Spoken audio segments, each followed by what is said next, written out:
Welcome to, the first video that I'm recording, which we're going to go through more of an intro and go through some terminology and kind of just an overview of the administration of the St. Sebastian and St. Sebastian Parish School's website. All right, so what I like to do for when I'm modifying a website, I usually have two tabs open, or at least two tabs open.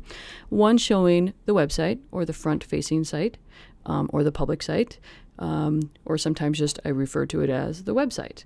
So I kind of use those things interchangeably. So just so you are aware in future videos. And then I open up another tab where I go to the administration area, also known as the back end, which can be accessed. You go to the full website /wp-admin.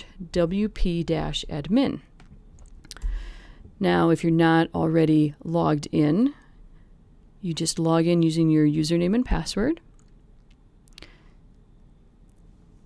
And then it drops you into your dashboard. Now, what's really cool, since everyone should have their own personal accounts for editing the website, is that this will remember your settings. So the dashboard's a really great place to just, put the things that you need quick access to. And you can always just, hide or show the different things. You can move them around, just drag and drop them into different columns. There's also up in the top right this screen options button. And this actually will show up on pretty much a majority of the pages throughout the administration area, which allows you to set specific settings on that particular screen that you're viewing right there. So on here, this gives me settings for the dashboard. Let's say I don't want, some of these things to, let's say this is the activity is just, I can just turn on and off things by unchecking or checking them.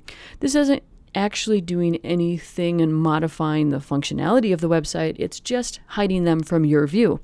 So go ahead and play around with this, drag and drop things on any of the screens that you are accessing the most for your specific task on updating the website. And then when you log in under your account, your settings will be remembered. So that's something that's kind of really neat that WordPress does for us here. So the dashboard is where once you log in, you'll get to this page.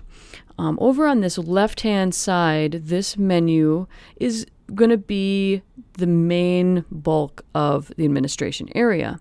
Now, I should say that I am logged in as like a super administrator account, so there may be extra buttons on these on my view here than on your view under your account, which is fine. You'll see the pieces that you need to access for certain, and you don't have to worry about some of these other things. Like, for example, appearance. This allows you to actually modify the theme files in the back end. So something that is not of interest to someone who's just updating the calendar anyway. So and some of the things that we don't even use very often.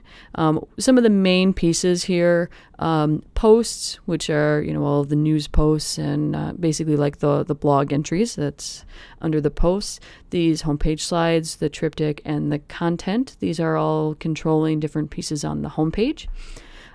Media, those are kind of media files, anything that we upload, photos into featured images, etc., can be modified in there. Pages, those are all the different pages on the site. Formable, this is the content, the contact form generator and such.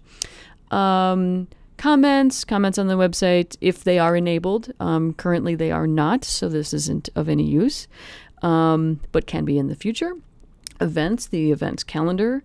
Like I said, appearance. There's a couple things within here. The widgets and the menus for people who are administrators can be very useful. But other than that, there's not much under here. Plugins, those will stay pretty constant, and again are only accessed by administrators. Same thing with users, although with users you can always access your own profile, so changing your name, changing the administration color schemes. You can change the colors on this.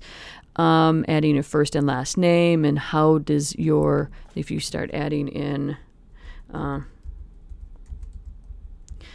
some text in here, you'll see this will give you some options on how your name is displayed on the website. For example, if you're creating a post, a news post, and it'll say this is posted by so-and-so, that will be how you control how your little tag is displayed.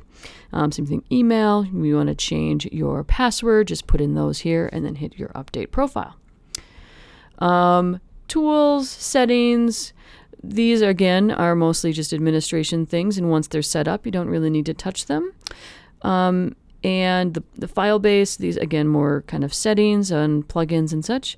The file base is the document library functionality, so adding like PDFs and downloadable files, and able to display them throughout the website in searchable ways, etc., etc. So that those are the kind of the main areas and the overview of all that.